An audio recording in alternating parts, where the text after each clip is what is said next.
আপনার ওখানে তো আজকে আমার একজন পুরো সহকর্মীকে মার্ডার হয়ে গেল এসপির অপদার্থতার জন্য। আপনারা তো আলু ছেড়ে দিলেন প্রদীপ দা, আপনি আর বেচা কেন ছেড়ে দিলেন আমায় না জিজ্ঞেস করে? এখানে মানুষ বেশি দামে কিনবে আর আপনারা ছেড়ে দেবেন ইচ্ছে মতো। ট্রান্সপোর্ট ডিপার্টমেন্ট সাইলেন্ট ডিপার্টমেন্ট হয়ে গেছে। অনেক লোক রাস্তায় দাঁড়িয়ে থাকে, কখনো কি সার্ভে করে দেখেছেন কোথায় কোথায় বেশি লোক দাঁড়িয়ে থাকে অফিস ছুটির পর? প্রাথমিক স্তরের সেমিস্টার তো কাগজে আগে বেরোলো কি করে? প্রেস কনফারেন্স করে আমি কোনো কথা শুনতে চাই না, পাবলিক তো জেনে গেল আগে। মেডিকেলে রেফারেল এখনো কেন হচ্ছে? 3% কেন হবে? ম্যাডাম আমরা 3% যারা করছে তাদের বলো বাড়িতে ঘুমোতে। ওরা কে ভেরিফিকেশন করার? আমার স্টেটে কে থাকে তার ভেরিফিকেশন আমরা করব। ওরা কে?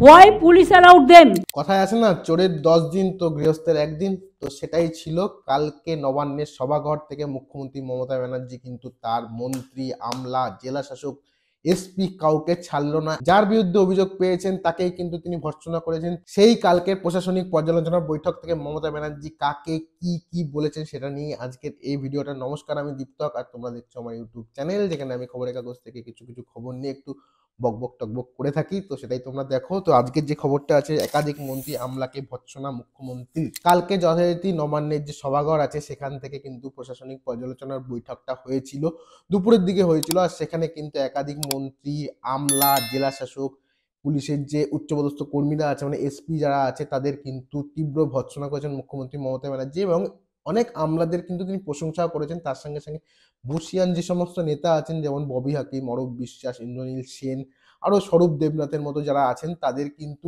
প্রস্তাব নিয়ে সেই প্রস্তাবটা যাতে কাজ হয়, সেই প্রস্তাব মাফিক যাতে কাজ হয়, সেটাও কিন্তু তিনি যে আমাদের যে রাজ্যের যে আছেন মুখ্য সচিব তাকে কিন্তু বলেছেন যে তেমনভাবে দেখে নিয়ে ব্যবস্থাটা করার জন্য। কিন্তু তিনি ভর্ৎসনা যাদের যাদের করেছেন তার মধ্যে সবার প্রথম যিনি ছিলেন তিনি হচ্ছেন গিয়ে মালদার যে পুলিশ সুপার আছেন প্রদীপ যাদব তাকে। কারণ মালদায় কিন্তু রিসেন্ট একজন মারা গিয়েছেন, একজন তৃণমূলের নেতা, ইভেন কাউন্সিলর সেখানকার, তার নাম হচ্ছে বাবলা সরকার। এই ঘটনাটার এগেনস্টে কিন্তু মুখ্যমন্ত্রী মমতা ব্যানার্জি তীব্র ভর্ৎসনা করেছেন মালদার যে পুলিশ সুপার আছেন প্রদীপ যাদবকে। আপনার ওখানে তো আজকে আমার একজন পুরো সহকর্মীকে মার্ডার হয়ে গেল এসপির অপদার্থতার জন্য। তার সিকিউরিটিও আগে তুলে নেওয়া হয়েছিল। আমি পার্সোনালি চিনতাম, আগেও সে অনেকবার অ্যাটাক করেছে, সে ইলেক্টেড জনপ্রতিনিধিও ছিল।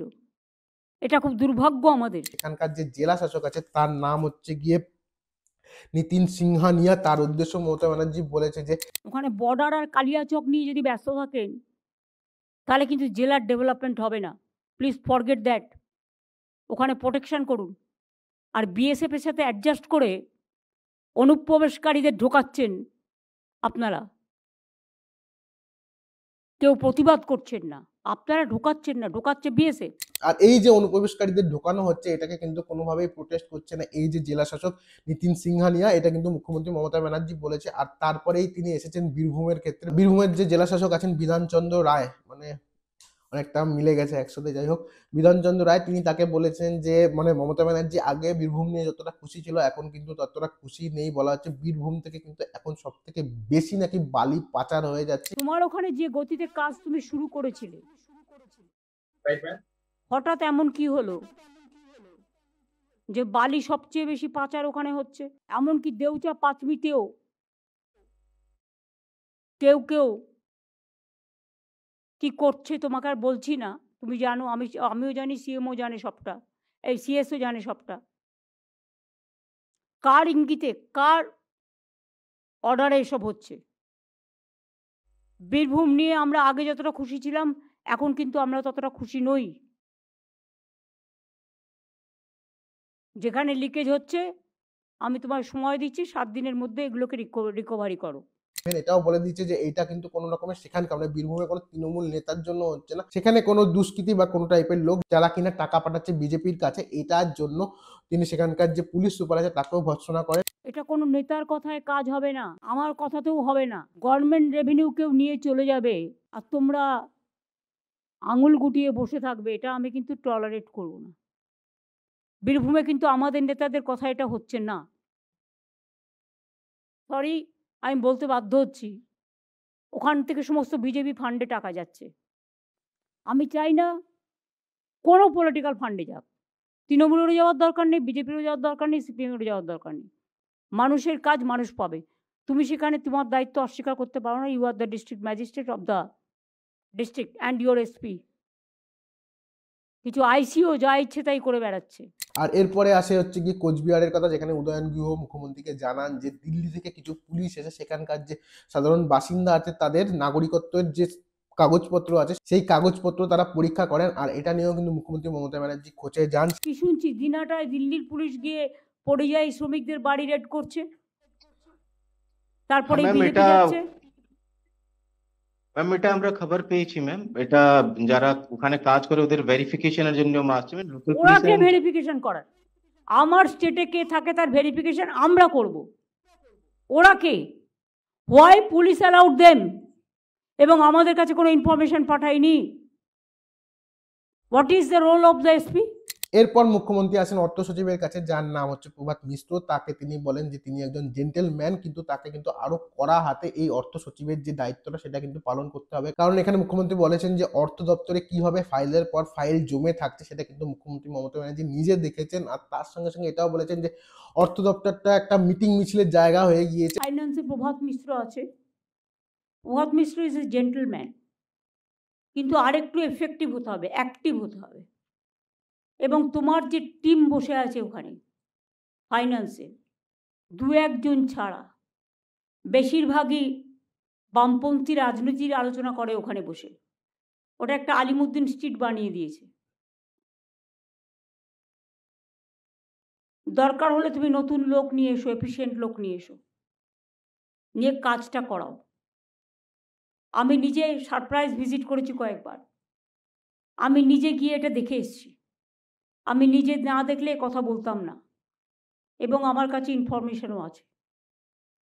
ফাইলের পর ফাইল, এত উঁচু ফাইল চলছে, কি করে মিছিল মিটিং হবে?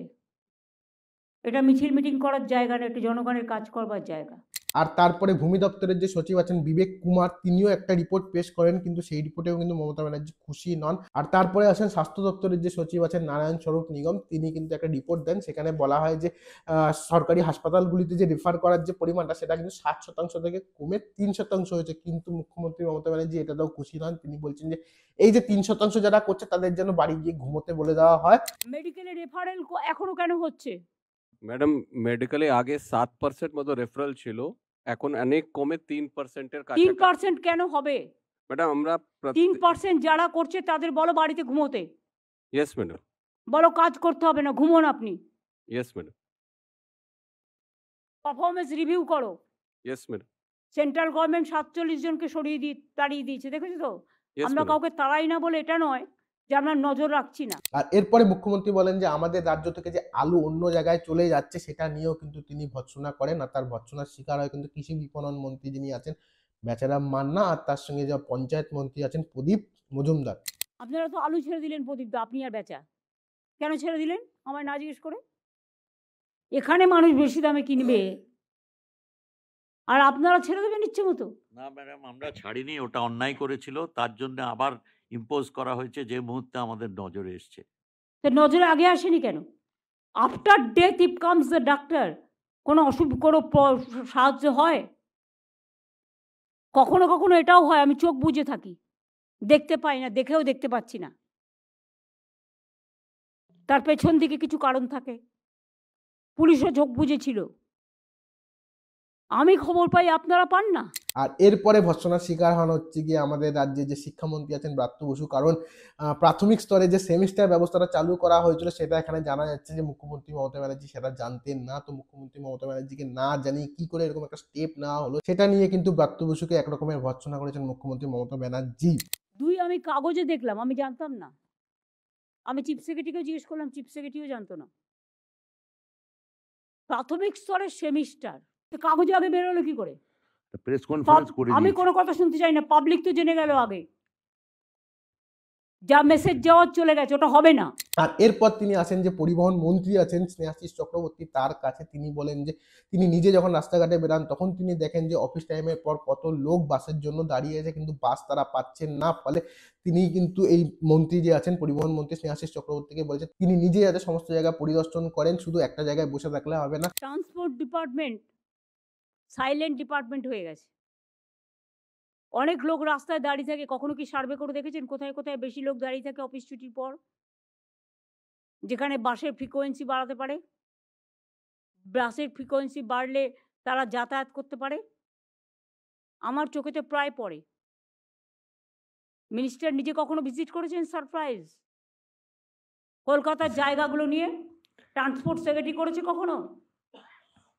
হ্যাঁ দিদি, আমরা ফ্রিকোয়েন্সি বাড়িয়েছি কিছু, এবং কিছু কিছু এবং কথাটার অর্থ কি? কিছু কথাটার কোনো অর্থ হয় না। তুমি একটা ট্রান্সপোর্ট মিনিস্টার, তোমাকে মাথায় রাখতে হবে কিছু কথার কোনো উত্তর নেই। মানুষ যাতে অফিসে যাবার সময়, অফিস ফেরত বা অন্যান্য সময় ঠিকমতো যাতায়াত করতে পারে সেটা দেখতে হবে। কলকাতায় মাঝে মাঝে ঘুরে দেখো ওয়ার্কিং ডেগুলোতে, কোথায় কোথায়, শুধু কলকাতায় একটা জায়গায় গেলে হবে না, সারা কলকাতা ঘুরতে হবে, ইনক্লুডিং আইটি সেক্টর, ইনক্লুডিং হসপিটালগুলোর সামনে আফটার ভিজিটিং আওয়ার্স। তো কালকে নবান্নে যে প্রশাসনিক পর্যালোচনা বৈঠক হয়েছে সেখান থেকে কিন্তু মুখ্যমন্ত্রী এইভাবেই তার মন্ত্রী, আমলা, জেলা শাসক, পুলিশ সুপারদের যে সমস্ত কাজে তিনি অভিযোগ পেয়েছেন সেই সমস্ত কাজে তিনি ভর্ৎসনা করেছেন, এবং যাদের যাদের কাজ ভালো হয়েছে তাদের কিন্তু তিনি প্রশংসা করেছেন। এখানে ভালো কাজের কোনো জিনিস আমি পেলাম না, পুরোটাই ভর্ৎসনার উপর দিয়ে গেলাম। মানে জেলা শাসক, পুলিশ সুপারদের তিনি তীব্রভাবে ভর্ৎসনা করেছেন যাতে তারা কাজ ভালো করে করে, অন্য কোনো ব্যাপার না। আর এটাও বলেছেন যে কাজ যদি কেউ না করে তাকে কিন্তু তিনি, মানে মুখ্যমন্ত্রী মমতা ব্যানার্জি, একদমই রেয়াত করবেন না। তো কালকে প্রশাসনিক বৈঠক থেকে যে সমস্ত মুখ্যমন্ত্রীর অভিযোগ ছিল সেইগুলো নিয়েছিল আজকের এই ভিডিওটা। তোমরা জানাতে পারো যে আমার ভিডিওটা কেমন লাগলো, তোমরা সেটা জানাতে পারো কমেন্ট করে। ভিডিওটা ভালো লাগলে তোমরা একটা লাইক করে দিতে পারো, ভিডিওটা তোমরা শেয়ারও করতে পারো তোমার চ্যানেল জানা লোকদের সঙ্গে। আর আমার চ্যানেলে বা আমার এই ভিডিওটা যদি তোমরা নতুন দেখে থাকো বা প্রথম দেখে থাকো তাহলে প্লিজ আমার চ্যানেলটাকে সাবস্ক্রাইব করে দিও। দেখা হচ্ছে পরে আবার অন্য কোনো একটা ভিডিও নিয়ে। ততক্ষণ সবাই ভালো থাকো, সুস্থ থাকো, আর টাটা।